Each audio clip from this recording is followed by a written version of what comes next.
Une quinzaine de jeunes armés de barres de fer et de crosses qui s'acharnent sur un adolescent de 16 ans à terre. Nous avons choisi de ne pas diffuser cette vidéo particulièrement brutale, symbole de l'escalade de la violence entre bandes rivales dans les cités. La victime a été grièvement blessée, 67 points de suture, notamment au niveau de la tête, devant des habitants choqués. C'était tellement violent qu'on ne sait pas comment réagir. Il s'acharne sur sa tête, c'est des coups, et puis voilà, c'est affreux. Moi, j'ai pas dormi, je déménage d'ici parce que j'en ai marre. Des rixes qui marquent de plus en plus les esprits.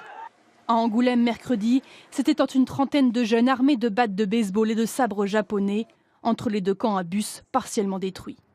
Dans ce lycée de Saint-Denis, au pied des cités, il y a eu 3 intrusions depuis la rentrée. Ils étaient 3 ce jour-là et ils sont arrivés au lycée avec des couteaux, un marteau et ils s'en sont pris à un élève.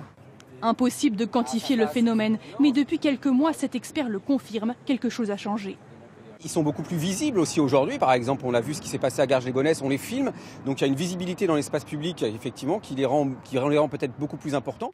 Un sentiment d'insécurité croissant dénoncé cet après-midi par Martine Aubry depuis la mairie de Lille. Là, je dis, c'est plus possible, on n'est plus dans une république. Voilà. Et j'en ai parlé évidemment à Gérard Collomb. Gérard Collomb qui, lui, se défend de tout laxisme et met en avant son plan de sécurité. Si nous faisons des quartiers qui s'appellent les quartiers de reconquête républicaine, c'est parce que l'on pense que dans un certain nombre d'endroits, effectivement, c'est la loi du plus fort qui s'applique. Et donc, nous voulons que partout, la République soit chez elle. Une loi du plus fort qui rime souvent, selon les spécialistes, avec les trafics de drogue et les guerres de territoire.